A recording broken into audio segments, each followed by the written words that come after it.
A ball of light drifts above a frozen valley. It pulses. It changes color. It holds position for over an hour. No engine, no fuel, no known source. Then it vanishes. This has been happening since 1981. It has never stopped, and no scientist on Earth can fully explain why. Hessdalen is a small valley in central Norway, 12 kilometers long, sparsely populated, surrounded by mountains and old copper mines. Winters are long and dark. Fewer than 100 people live there year-round. In the early 1980s, residents began reporting lights in the sky. Not brief flashes, not aircraft. Objects that hovered, pulsed, and moved in ways that defied explanation. At the peak, sightings occurred 15 to 20 times per week. Farmers, teachers, and families all saw the same thing. They reported it to local authorities. Nobody took them seriously. Then something changed. The lights appeared in different forms. Some were bright white or yellow, hovering silently above the ridgeline for minutes at a time. Others were blue and flickered rapidly before shooting across the valley at impossible speed. A few witnesses described red orbs that drifted slowly, close to the ground, then split into smaller objects. In 1983, a group of Scandinavian scientists decided to take their reports seriously. They launched Project Hessdalen, a field investigation using magnetometers, spectrum analyzers, radar, and cameras. For 5 weeks in early 1984, the team camped in the valley during the coldest part of winter. They recorded the lights on film. They captured them on radar. They measured electromagnetic disturbances that corresponded with visual sightings. The lights were real. They were not aircraft, satellites, or conventional atmospheric phenomena. The data was published. The scientific community took notice. One night during the investigation, a large oval light appeared above the valley floor. It hovered without sound for several minutes. Radar confirmed a solid return at the exact location the team was observing visually. Spectrum analysis showed the light contained elements not typically found in atmospheric plasma. We could see it with our eyes and track it on instruments simultaneously, one researcher noted. That was the moment the phenomenon moved from folklore into documented science. Families in the valley had lived with this for years before anyone listened. Children grew up watching objects drift past their windows at night. Some residents stopped reporting what they saw because they were tired of being dismissed. But here's what nobody talked about at the time. The valley sits on top of massive deposits of copper and zinc on one side and iron on the other. A river runs between them. The geology of Hessdalen is almost unique in Scandinavia. Some researchers began to wonder if the valley itself was generating the lights.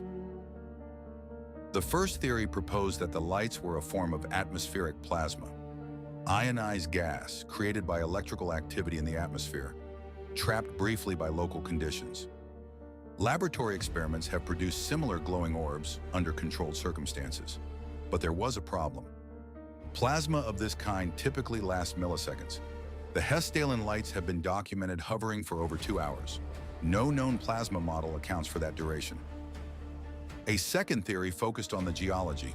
Researchers at Unsolved University College proposed that the copper and zinc deposits on one side of the valley and the iron deposits on the other, separated by sulfur-rich river water, could function as a natural battery.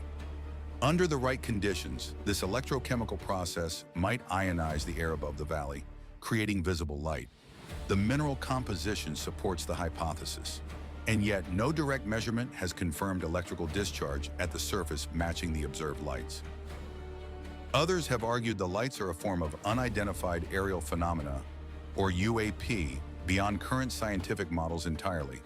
The Norwegian Defense Research Establishment investigated and found no conventional military or civilian explanation. Some sightings showed acceleration patterns that would require forces far beyond any known technology, but attributing the phenomenon to something beyond physics is not an explanation.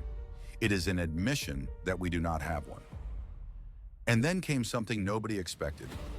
In 2007, the Italian research team CIP installed an automated monitoring station in the valley equipped with cameras, spectrometers, and radar running continuously.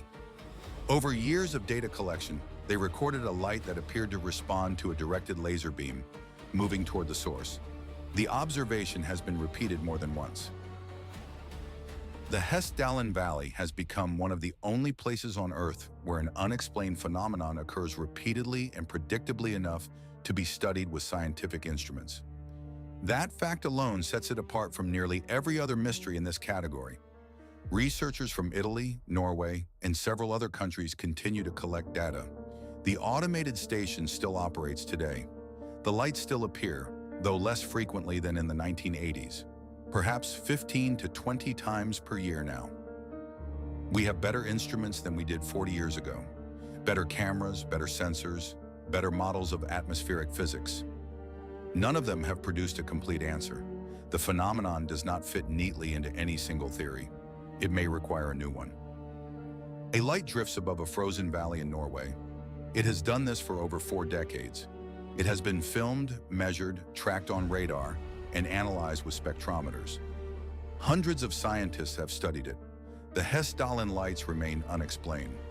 What kind of phenomenon appears reliably for 40 years and still refuses to be understood? The Unsolved Vault. New cases every week.